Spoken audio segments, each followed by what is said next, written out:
Welcome to Black History Bootcamp. Welcome to the 21 pleasure principles that we are walking and talking about this June. Welcome to day 15 of the 21-day walking meditation. We are talking about the pleasure principle of activating the divine. I was intentional about saying activating the divine because I don't think it's something you got to find. I don't even think it's something you got to figure out. It ain't something you don't got. It's something that we have to learn how to activate. So I'm looking forward to the conversation. How are you, Morgan?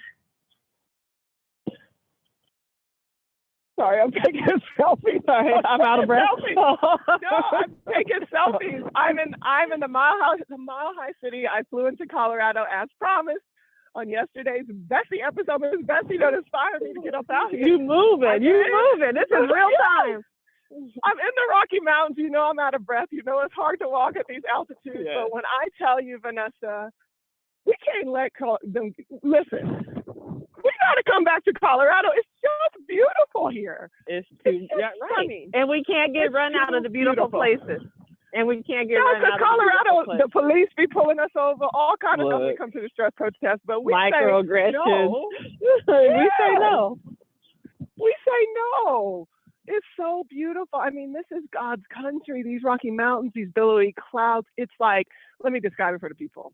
It's like these high altitude meadows that have these spring flowers of purple and white and yellow blowing in these grasses, and then it goes forever, and then right behind it are these snow-peaked mountains, and you're in a bowl of snow-peaked mountains, almost like you were in the middle of a volcano of blue and green, and then the sky is billowy, and it's blue as high as you can see, and then it's just white, fluffy clouds that are kissing the mountaintops that are snow-capped. It's gorgeous.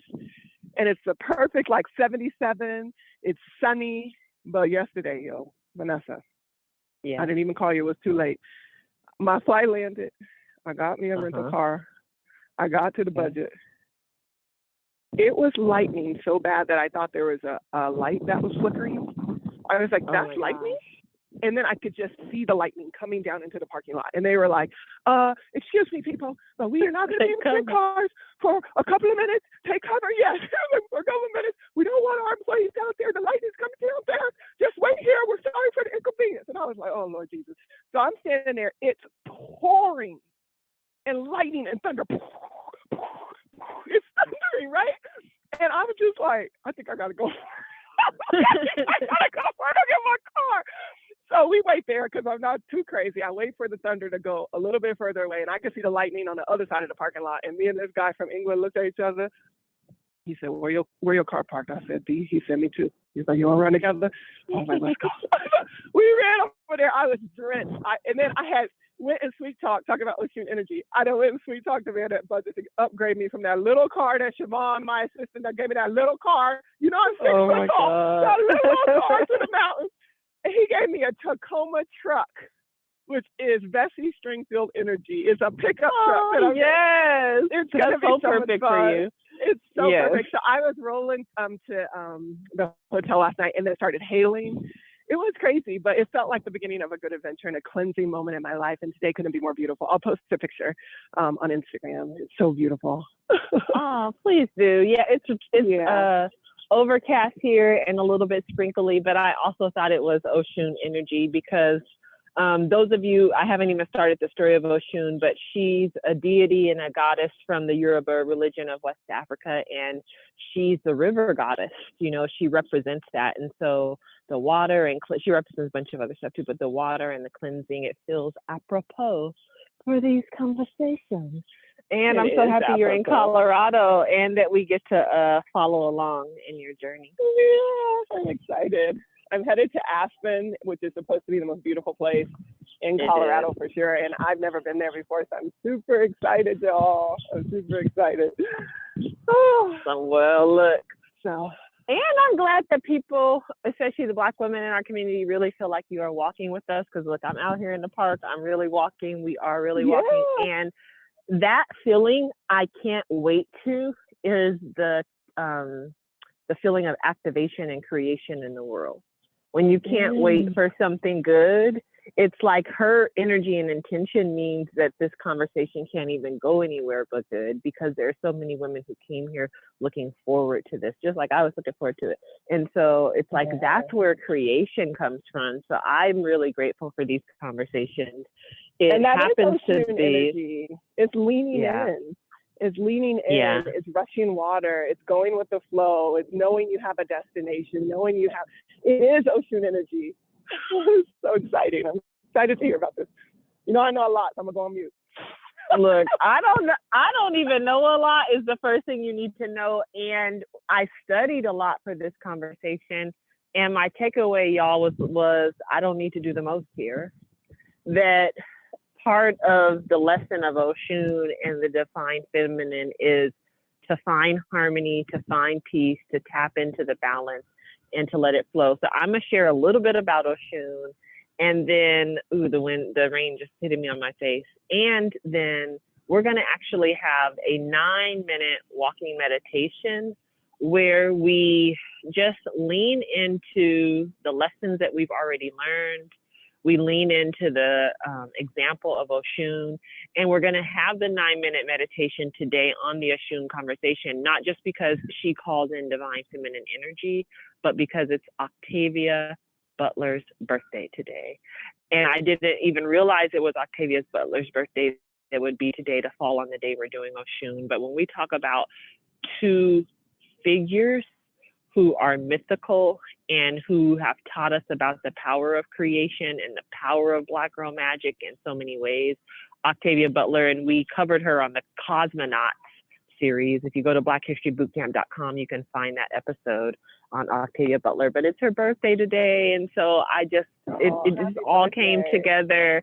Yeah, and I found this beautiful meditation by a woman named Dr. Tip, and it's about Octavia and fearlessness, and it uses a lot of her words. And I thought, oh, that's gonna be the perfect thing for us to bring into this. And so I'm letting you know now, so that wherever you are walking, you can get prepared in about 15 minutes that you're gonna.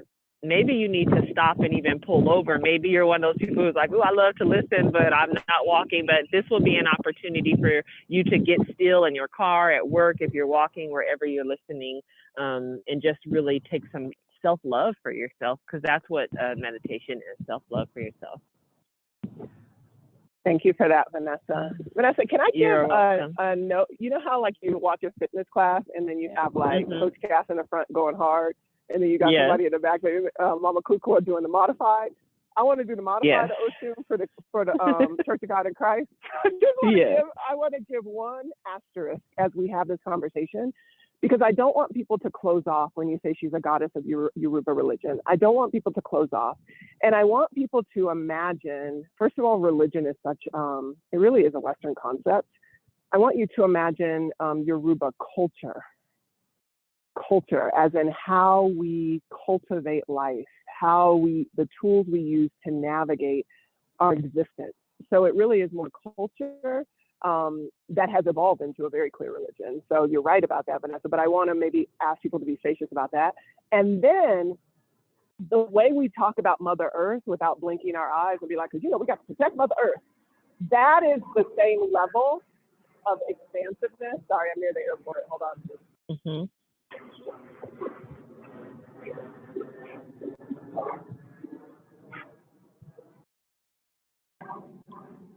That is the level of expansiveness. Just like you would say, protect Mother Earth, or I love Mother Earth, or whatever, that concept that the earth is alive is the same concept that the rivers and the oceans and the airways and the thunder and the lightning is a part of the energetic life force that we honor and that we harmonize with. And so I just want, if you feel tightness around it, I want you to focus on that tightness until it starts to dissolve, and really like think about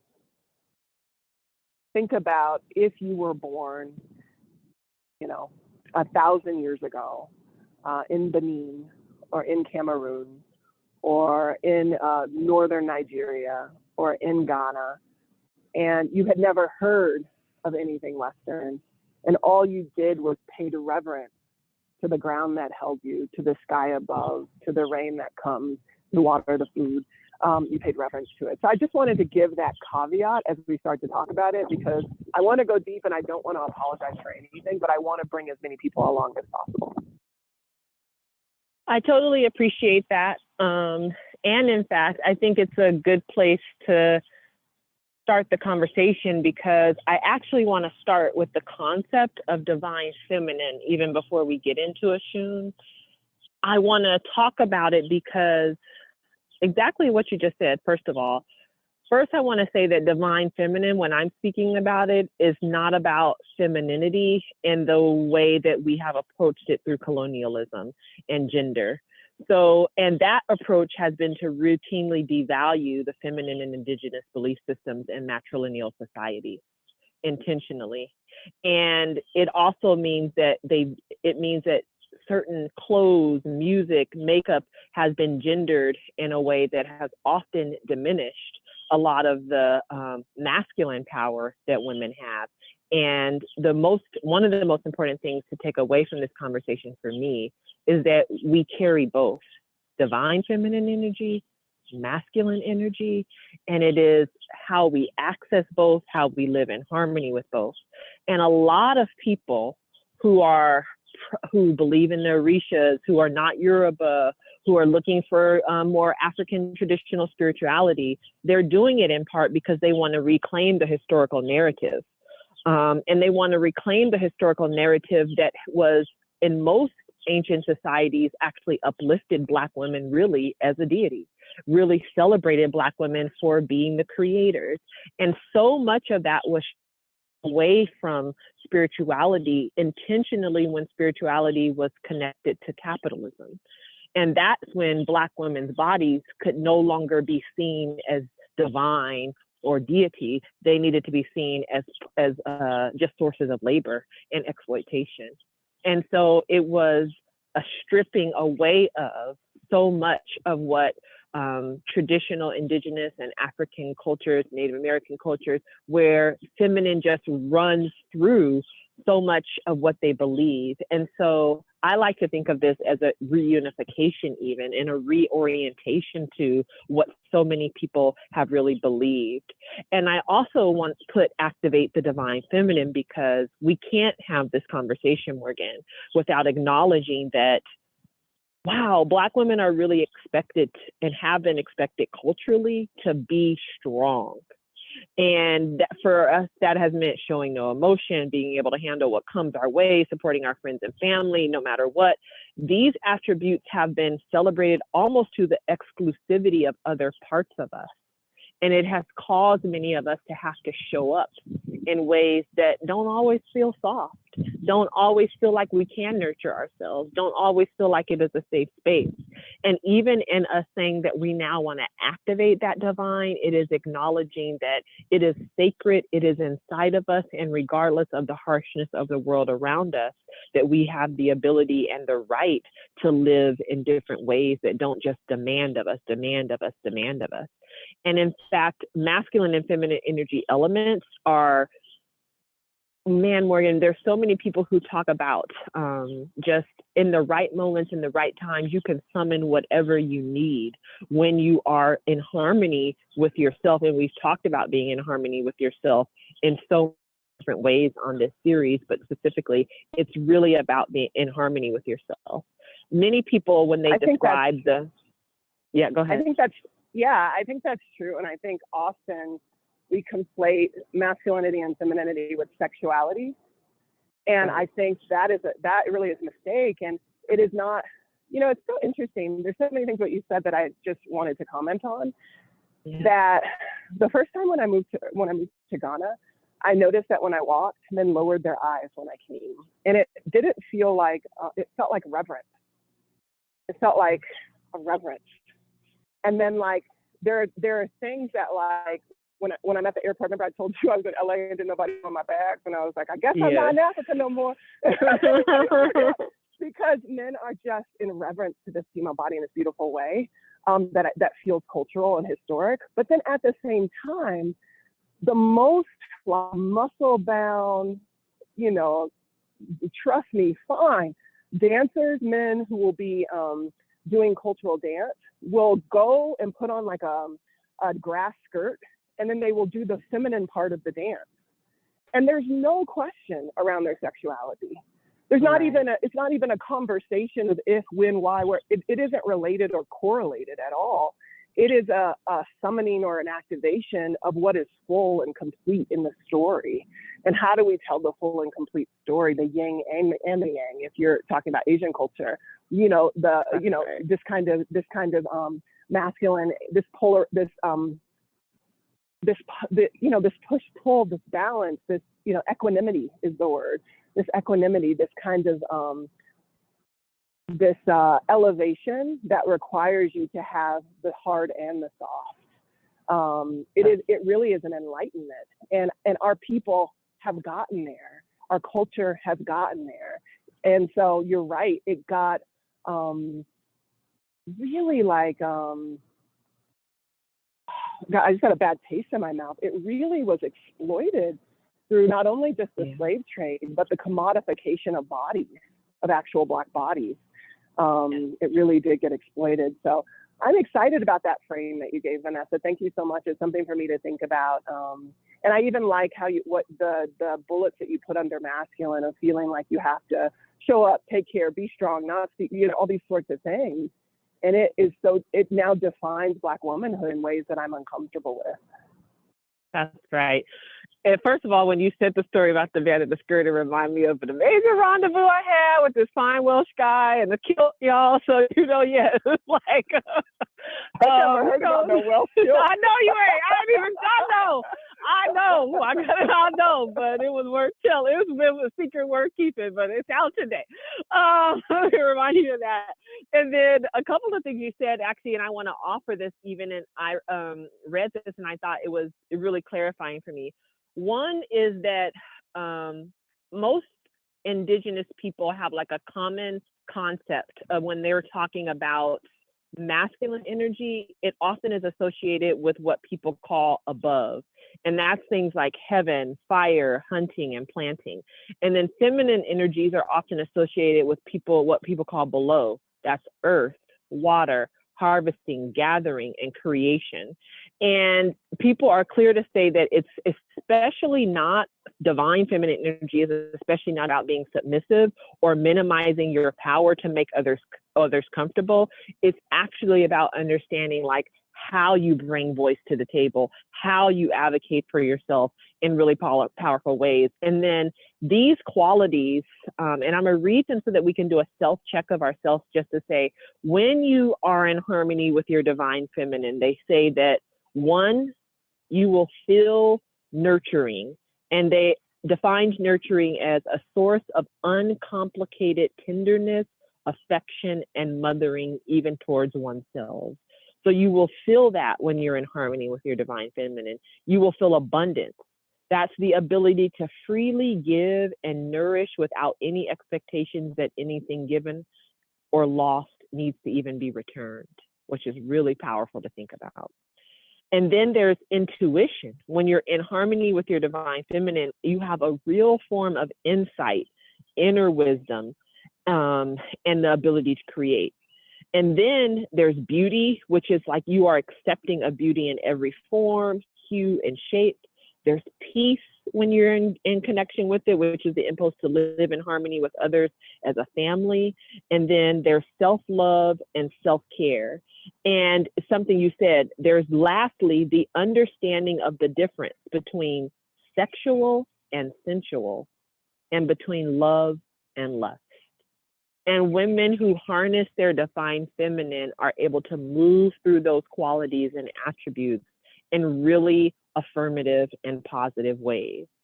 And whoa, that's a good list. Where did that come from? Yeah. It's such a good question. It came from an article that, sorry, I don't have my notes up. Oh, it came from an article called Brains. Yeah, on the divine feminine energy. I didn't have my notes up. But yeah, I thought that it was really good as well.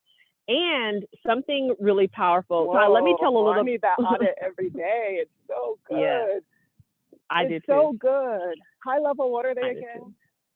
Yep. So high level, it is nurturing. which is a source of uncomplicated tenderness. Abundance, the ability to freely give. Yes, uncomplicated. Abundance, the ability to freely give without even expecting that it's going to be returned or feeling like something was lost. That feels like a big one because I had to check myself. Yeah. Stop right I had to check myself. I had to check myself. Go ahead. No, check yourself. Let me hear yours, and I'm going to tell you mine, why that's so powerful, that abundance one. Yeah. When I lent a friend some money a while back, actually years now, right? And this is funny already. I know. And at the time I lent it to her, I wasn't even thinking about it because I was up. Sometimes you're up, sometimes you're down, blah, blah, blah. And it was a sizable sum of money and she needed it. And then years have passed, at least 2 or 3. We talk fairly regularly enough, but no mention of the money. And in my spirit, though, I'm mentioning the money, even though I ain't mentioning the money. But I'm just like, I get it. She get back on the feed, blah, blah, blah, all this stuff, blah, blah, until the point where I realized that I was boiling over with the fact that I want this money back. Or more than I wanted the money back, because I actually, first I thought I wanted the money back. But when I dived into my feelings, I just wanted her to make eye contact with the fact that she maybe don't got the money, can't give it back to me. And I was like, I'm totally okay with that. But then since I've been studying Oshun and I got this list, I was like, well, why does she have to make eye contact with it? And I'm just like, I just was like convicted. And then as I promised this happened, as I was studying this last night, she texted me, and we haven't talked maybe in like 3 months. And she's like, can you please call me? And I got the energy of the text that it was an emergency and she needed something. But flip side, I was really tired. It was past midnight and I audited my energy and said, whatever it is, I know I don't have to give it in this moment. And so I just went to sleep and then texted her this morning, offering like as her friend, like, hey, got your text last night. Like, what do you need? And I just was able to do it from a place of sincerity that had nothing to do tied up with that money because I had released it and let it go. First of all, it's a whole nother conversation around the timing of your release in that energy and the timing of acceptance that she could call you for help. So that's a whole nother conversation around just the astro plane of Black girl power. Okay, so we'll talk about that at another time because it's real. And this idea of abundance, I was just talking to my cousin Twyla about it because I have been feeling just really like I am in an opportunity of just incredible growth in my person, in my womanhood, in my leadership and expansion. And part of that has been figuring out how to partner in ways that feel loving. And what is it? Tenderness. What is it? Uncomplicated tenderness. Uncomplicated tenderness. Mm-hmm. Yeah. And also what I've been doing more than I have ever done in my entire life is pouring into a partnership. Pouring in, not taking out, just pouring from my bucket. And I was telling my cousin, I was like, but I'm bottoming out. And I was like, because not only am I pouring in, nobody is pouring into me. I'm not getting poured in. It doesn't seem like from any part of my life. It doesn't feel like from my friendships, my family, really my job, no disrespect to Steve, I'm just saying like, or my romantic relationship. It feels like I'm pouring out. And part of this is my own, I need to pray about it and practice gratitude and acknowledge the parts when people are pouring in, but this is the way it feels. I'm just talking about my feeling. And then because of the tumultuous qualities, it also feels like I have holes getting punched in the bottom of my bucket, like criticism, shame, gaslighting, but all these things. Holes, and so I'm also getting drained. So I am pouring. Nobody's pouring into me, and I'm getting drained. So even if I had a full bucket at the beginning, which I did, if I'm pouring and there's holes at the bottom and ain't nobody pouring in me, it's easy to get dry. Boom. And to get, but what I told Twyla, I was like, but here go the solution. It's not to stop pouring into people. It's not even to expect people to stop poking holes in your bucket. It's to get in alignment with abundance and God's grace and God's will for your life to where it is a well that never runs dry, where you are so deeply connected with your source. You are so deeply connected with your source that the water is flowing. And you're like, I can pour it to you, I can pour it to you, I can pour it to you. And it don't take nothing from me because there ain't even no bucket. I am the river. Yeah. There ain't even no bucket. I am the river. when you said them things, girl, what's the third one? What's the third one? The third one is intuition, huge. So having insight and inner wisdom, beauty, accepting it in every form, hue, and shape, peace, the impulse to live in harmony with others as a family, self-love and self-care, which is understanding that your rest is revolution. And then lastly, understanding the difference between sexual and sensual and love versus lust. Yes, I say yes to all of that for everybody listening. Yes. I say that in a month from now, a week from now, a year from now, people are going to look at this army of beautiful, divine Black women and say, whoa, there is something different about that GirlTREK glow. There is something different about these women who take the time to have uncomplicated tenderness, to really source abundance, to really practice self-love, self-care, and all the other ones in that beautiful list, peace in their families. I say, yeah, let's call that in for us. I am calling it in. I'm calling it in. And as the masculine energy of vision, of fortitude, of discipline, of strategy. Do you understand what I mean? Like, it has to be both in our bodies. That's so beautiful. It is. And as you were talking, I'm walking in the park across from my house, and on Thursdays is when this huge food bank comes out, and people from the neighborhood who don't have enough food line up. And when I tell you it's some fine guys out here, it's some older women out here, it's all colors and races out here. And and people are still smiling and laughing and enjoying the park. And when you're just talking about like just abundance and pouring in and pouring over, it's like from that space of gratitude is especially where the work has to start. Like from a place of gratitude and understanding. Say it to me every day. That all of and my I feel so sorry that you do not feel. I also want to say that I've heard you say multiple times that you don't feel like you're getting poured into, and I just feel sorry about that. And as your friend, also just want to say, like, be instructive for me as your friend and ask more. And even if I, don't pick up, like, just call me back and keep asking, because I just want to be there for you. And we are all trying, I know, in our tribes and in our communities, and we don't get it right. But people want to show up for the people they love for the most part. They want to show up for the people they love. And so we just have to get more instructions. Does. Yeah. The good thing is that I'm held, and so are you, and every single thing works together for our good, and everybody around us has a role to play. And even if they stab holes in your bucket, if you're in a marriage, if you're in a workplace, a boss or whatever, if you realize you're not the bucket, then let them poke holes in it. Just be like, whoa, look what you're doing over there. That's not me. That's not me. So I'm learning, Vanessa. I hear what you said. Thank you for being my friend. I do love you sincerely. I love everybody on the team sincerely. It's an inside job of feeling grateful. It's an inside job. You have to realize that the way you feel is 100% on you. It's an inside job. And it's a job that has to do with my connection with who I call God.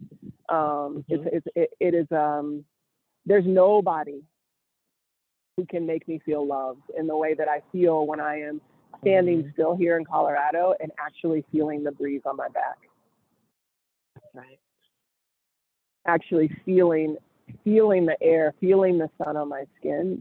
There's nothing that can separate me from that. Like, so yeah, I have to get prayed up. That's mostly what it is. And when I'm not in alignment, that's when I feel that way. So as my friend, what you can do is say, get back in alignment. Yeah. You're off. And I'm telling some women out there that it's okay sometimes if you don't got it to give to your friends, even. Like, they will even understand that. You know what I'm saying? Like, it's people will understand wherever you are. But part of being a friend is just to be like, girl, I ain't got it, but I'm here.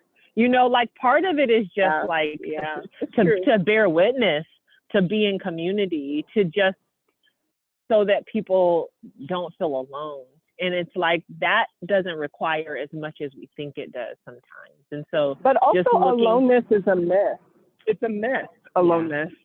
Like if you think about, when I actually think about, sorry, there's a plane, but it's okay. When I actually think about Oshun energy, I actually think about collectives of women. I actually think about, when you think about the women of the water and all African folklore, it's always like pods of women, like are these like almost dolphins swimming, you know what I mean? It's these beautiful pods of women.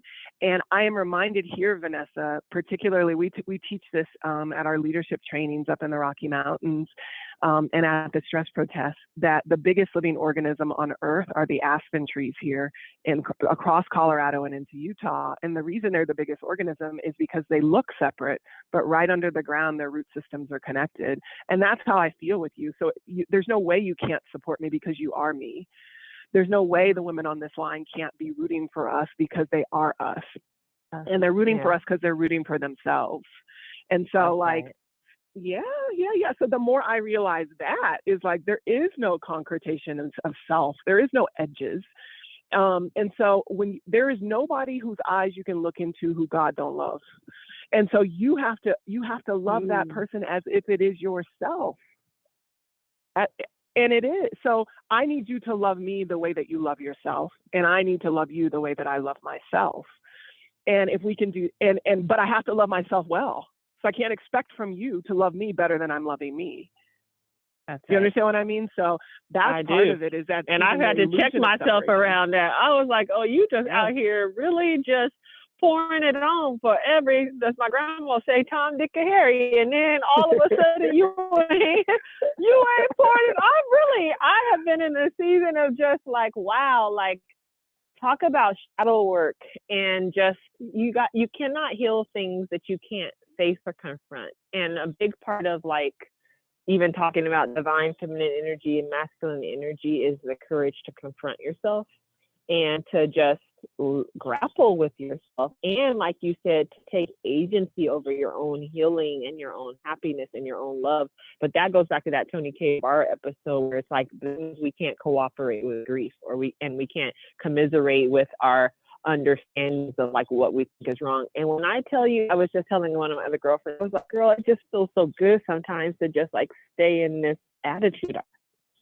Like I was like, I can't even explain it because it's so deep, emotions and feelings about certain things, and I hadn't spent any time with them, and I didn't address them when they needed to get addressed. And I'm just like, it can feel good in a very perversive, scary, and dangerous way.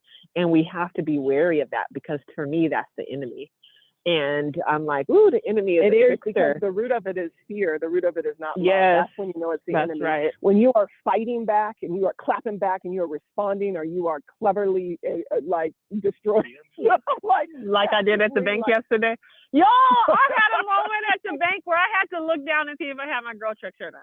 I was like, and I always look because I'm just like, God don't want me out here. But I was good up until I was in there over 1 hour, Morgan, and not one person could help me. And I felt so frustrated. And then just as I was leaving, the one lady was like, well, I know you might give them a bad survey, but don't give me a bad survey because I wasn't doing it. And I just lost it. I just was like, are you really talking about a survey right now, man? Because y'all ain't helped me at all. I just fell apart. And I had to pull myself back together in the car and really ask myself, I was like, how did that interaction trigger you so bad that you went from 0 to 100 in every emotion in your physical body like that? That is not harmony. That is not harmony. I'm going to say something right here that is just so important, what you just said. You said, what just triggered me to have that behavior? And this is the wisdom of our ancestors, okay?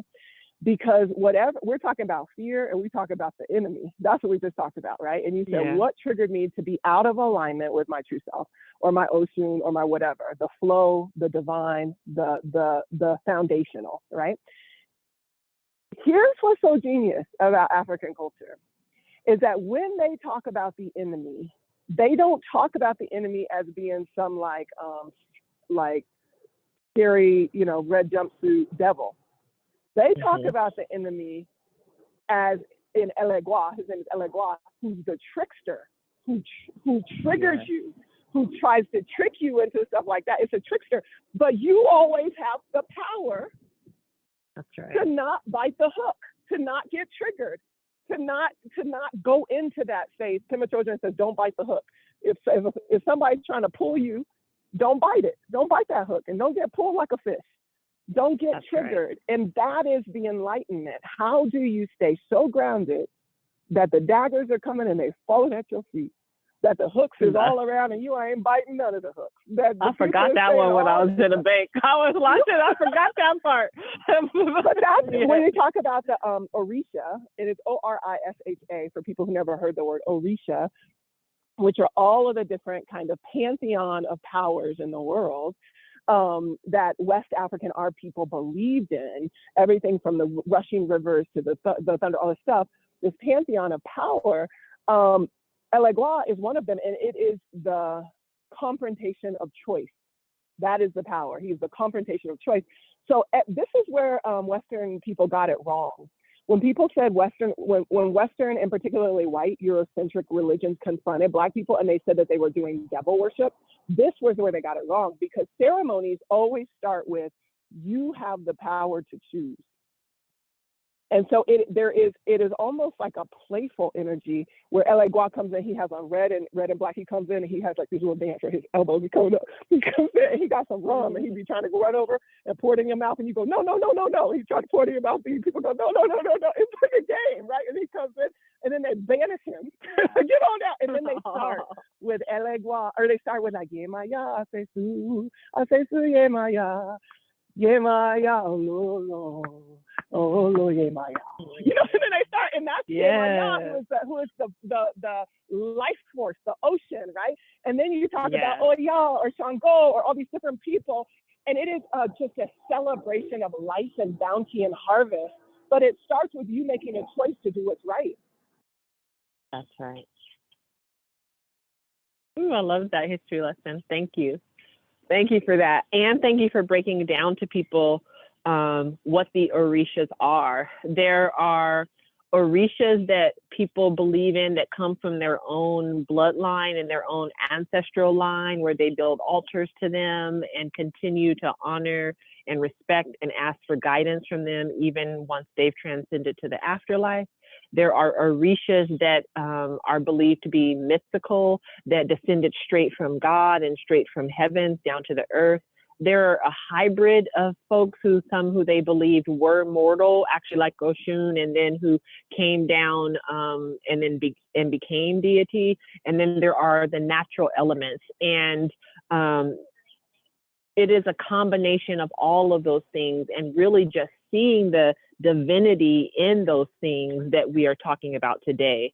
And specifically, we're talking about Oshun, who has inspired this really beautiful conversation that we are having. She, some people say she's like the favorite of all the Orishas. She's a goddess figure who was known to be married to Shango, I think like the third wife married to Shango. And most importantly in the story is that a bunch of men had gotten together and had tried to create the earth and couldn't. And then just at their failure point, they called in Oshun, and so many people doubted her and was like, how is this little woman who represents the rivers and this going to help anything? But it was in fact that no, there could be no creation without woman. And so that's Oshun. Tradition holds that she comes from Osogbo, Nigeria, which is a city that's considered to be sacred. It's believed to be fiercely protected by the water goddess. There's a sacred grove there that you can still travel to that's in the forest. It's part of the UNESCO World Heritage Site.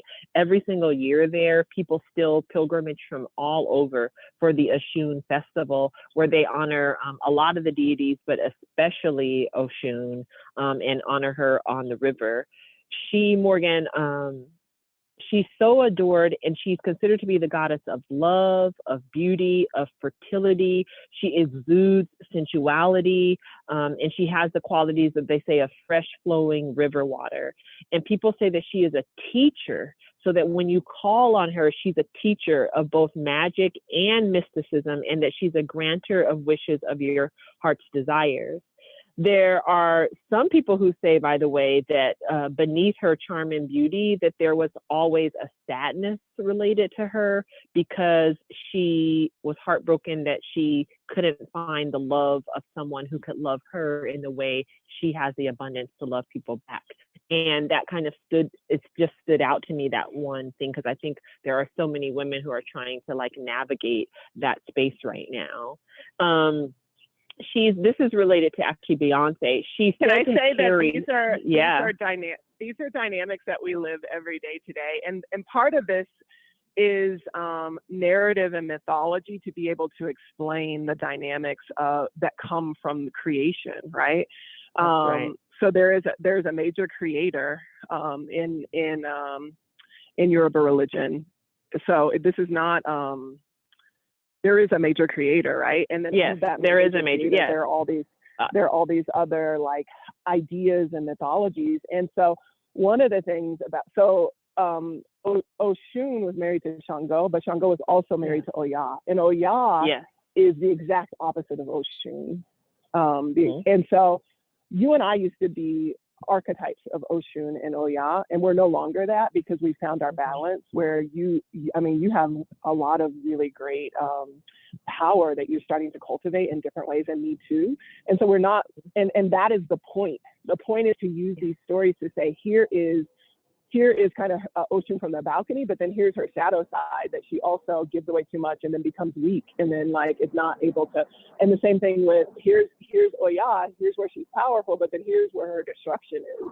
And so these are kind of constructs for life. And then Shango got destroyed because he was with too many women. They're like constructs in life that are so practical. It's one of the things I love about African culture. It's just so practical that you can really draw down lessons from each of these people today. So you were saying about Beyonce. Well, even before that just reminded me, in the email, I linked to, and I think you've actually taken this series. There's a yoga teacher that's a part of the GirlTREK faculty for the stress protest. Her name is Aviola. She's out of Seattle. And she has what I think is a super accessible 6-part yoga series on YouTube. It's called The Divine Feminine. Each of the classes is like 35 to 45 minutes. And she goes through each of the archetypes, the priestess, the warrior, the queen mother. And so I linked to the goddess archetype in the email as a class for you all to start with. And even the mirror work, I just said, I actually was just in a goddess squat when Morgan was talking, and I'm in the middle of the park, but it's because like I can just feel down in like my hips and my root chakra and all of that. It's just been telling me to release. And I noticed when I've been walking that sometimes I have to like squat down. Last Saturday, I'm going to write about this hopefully for the Friday email tomorrow. Last Saturday during the welcome walks, I talked about it. I had a really great welcome walk with some women in my neighborhood. And at the end of the welcome walk, I just was chilling. And I have a friend who lives in the neighborhood, didn't know nothing about the welcome walks. And she was like, oh, come over. And she has this beautiful row house a couple of blocks from where I live. So I haven't seen her in months. That's how I met Katadra, my friend Chris. And so I go over to her house. And I walk up to her porch, and it's so beautiful. She has all these flowers. She's just sitting there, like literally kicking it. And we start talking, and she just looks at me, and she said, "Lean back in the chair. You up in the chair?" And I was like, "Okay." Not funny. We lean back. It wasn't. And then I kept talking, and then she looked at me again, and she said, "There is no threat. There is no threat. Oh, there is no girl. threat." Oh. And then she told me to lay my head back, and just tears started to flow. And my friend just kept saying it over and over, "There is no threat. There is no threat. There is no threat." And like, I just needed it so badly. And those words, I felt like I had been praying to God for like, speak to me. And then my friend comes and she just tells me, "There is no threat. There is no threat. There is no threat. There is no threat." And like, she didn't know anything about anything except that she could sense that I felt like I was in danger. So it's so important. That's even a good mirror exercise, to look into the mirror and say it to ourselves. All of the stories that you're telling yourself that you are in danger are a lie, that you are held and that there is no threat, that you are good and you are covered and you are protected. There is no threat. There is no threat. It's so funny you just said let go of control. Because you even have if to there let was go. a threat, what's your low self? What you gonna do about it? I know. That's really the thing. That's really the thing, y'all. And no answers I have are greater than sources' answers for me. So it's just like I could be trying to shadow box it out. I have been trying to shadow box it out. But eventually you gotta just get out the ring. Surrender. And you gotta let spirit do work. You gotta let somebody bigger, you gotta let the ancestors come in, which is a part of the belief system that I really appreciate, and is that they are like, no, the ancestors have power, are walking through the dimensions for us, have gone to the past, have gone to the future. It's why we're talking about this on Octavia Butler's birthday. There is so many things, all things working together for our good in so many ways that and I use this analogy with people all the time, but if you just imagine that, like, you can't see the waves when you FaceTime somebody, you can't see the waves of the radio when you just tune in, but you're certain that on that frequency or on that thing it's going to be there. You can't see that with your eyes. Imagine the things we just cannot see, that we cannot experience. Like, a person can stand 500 feet away from you, and if they had a heart monitoring machine, they could still accurately capture the frequency of your heart from 500 feet away. And so we yield so much power, so much electric power in our body, so much power, and we have to calm our systems to be able to utilize it in the right way. And Morgan, and there's just so much we don't know. You're so right. So much. And even when you were just talking about the ancestors, a gush of wind came up, and I was like, okay, oh yeah, we see you, like a gush of wind. And I used to not believe in that.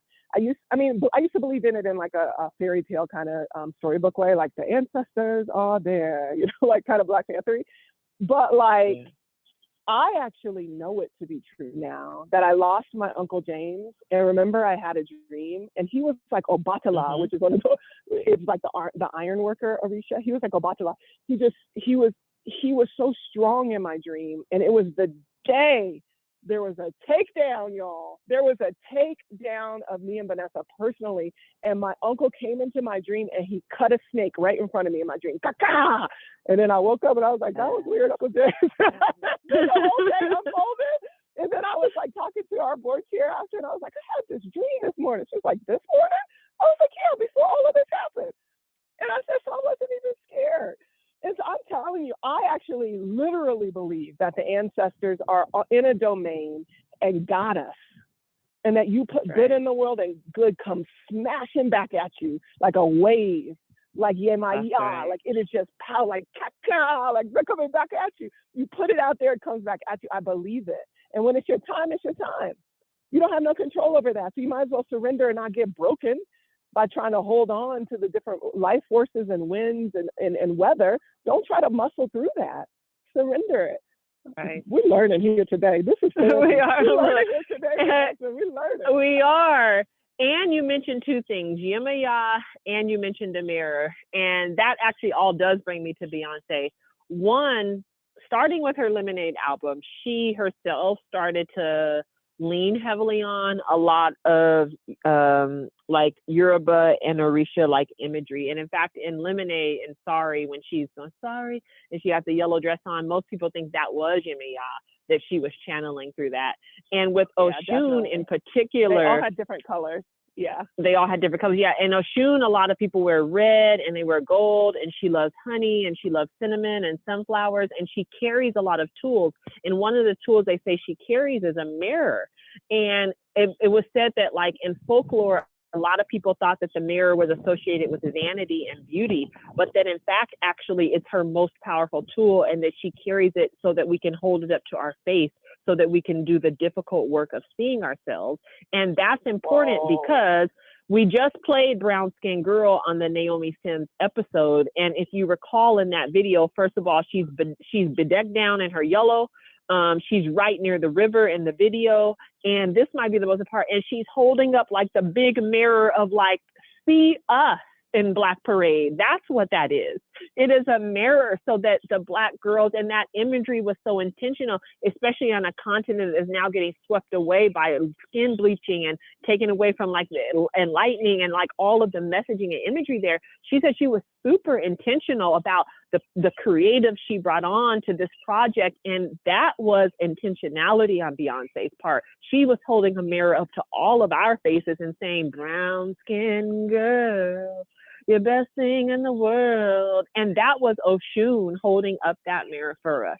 So she was taking Oshun's mirror and she was putting it in our faces so that we can Shout out to see Beyonce, this our own curator.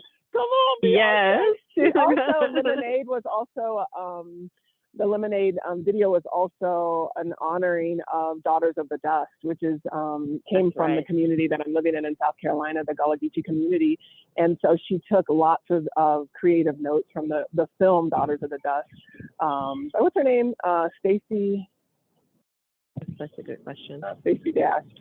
I can't remember her name, but the brilliant filmmaker who made Daughters of the Dust, she took some cues from that. So Beyonce is really standing up our culture in important ways, and I think people don't always understand the sophisticated kind of approach that she's taking. That's great. Julie Dash. Julie Dash. Julie Dash. She's great. Yeah, Julie Dash. Well, look, y'all. This is good. Yes, I had a meditation plan first, but I'm gonna fold it into tomorrow's episode actually, because it'll be Friday and we'll actually need it and we can just move and flow as we need to, because I needed this conversation as well.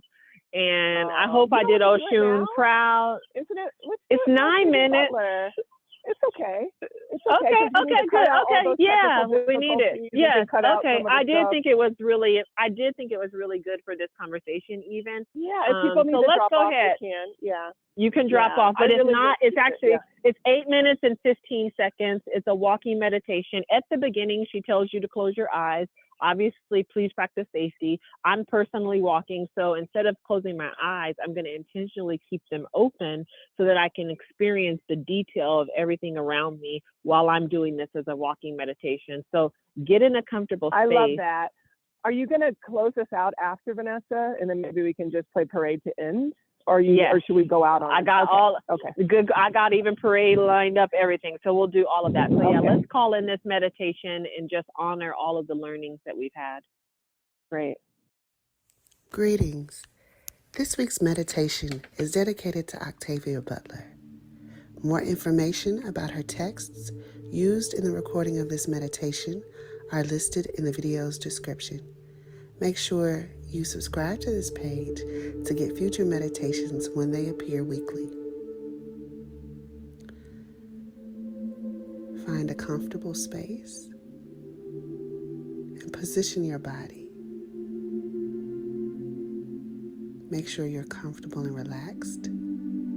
Gently close your eyes and focus on your breathing.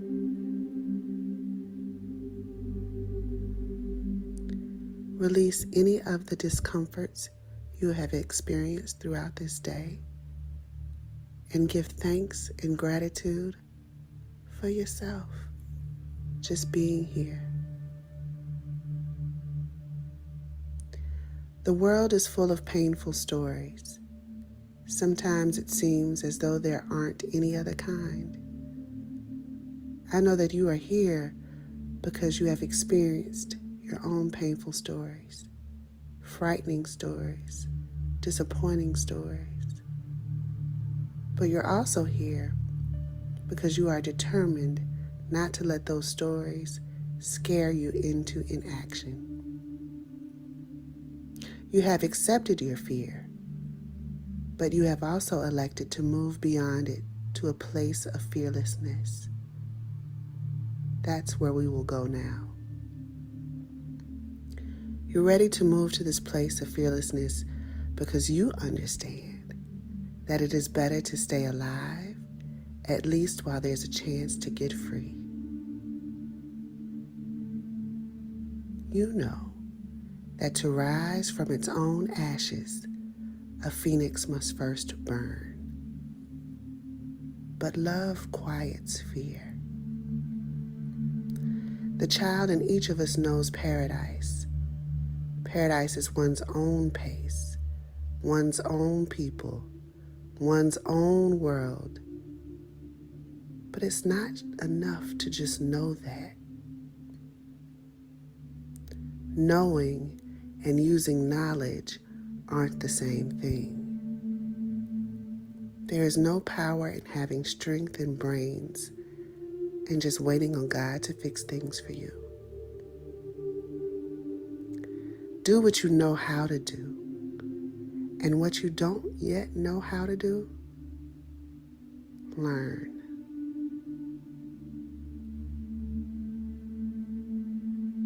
Focus on your breathing.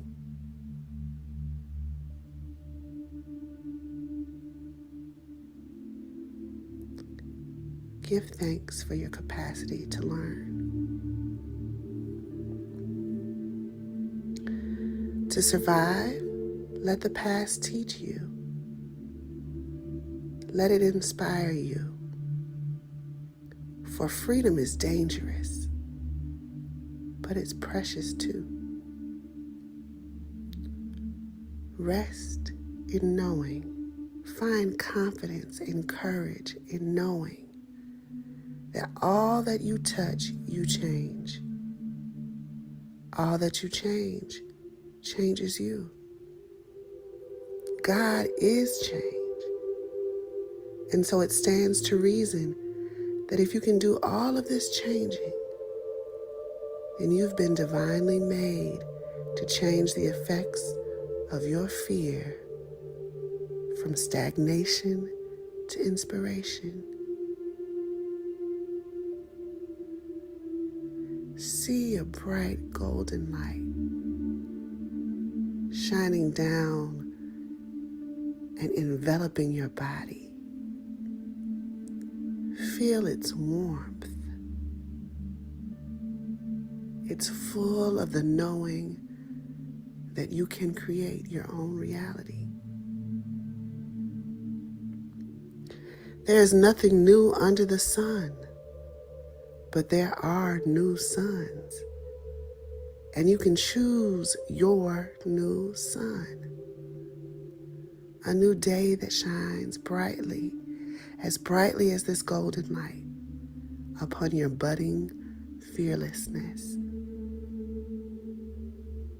Be deliberate in your change, for habit is persistence in practice. Self creates, self destroys, self learns, discovers, becomes, self shapes, self adapts. You are creating your own fearlessness now. You are discovering. You are shaping. You are adapting. And despite any difficulties that may come, despite days where you may feel the old immobility of your old fear, you now know that there is a kind of power in even that. For now you know that all that you love or hate, need or fear will teach you. Your teachers are all around you. Persistence isn't always safe, but it is necessary. We give thanks for that.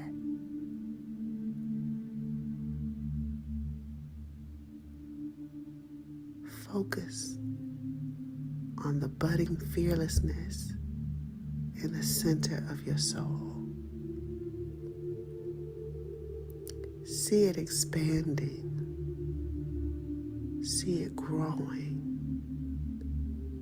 See it pulsing, displacing any fear in any corner of your body, in any corner of your spirit, in any corner of your mind.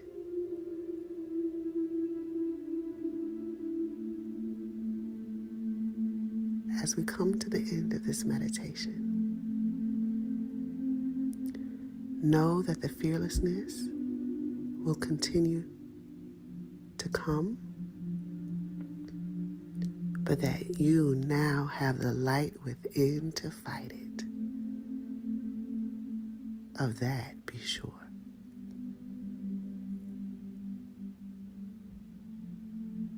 as I count to the number 3. You awaken refreshed, refreshed, and courageous. 1, 2, 3. Thank you for joining me for Octavia's meditation. Please feel free to share this video with someone who may find it useful. That was Dr. Tip, Dr. T-I-P, Dr. Tip. You can find her on YouTube at Tell 'em Tip Told You, Tell 'em, T-E-L-L-E-M, Tip, T-I-P, Told You, Dr. Tip at Tell 'em Tip Told You. This was day 15, Pleasure Principles, Oshun, and we are going to close out with some Black Parade.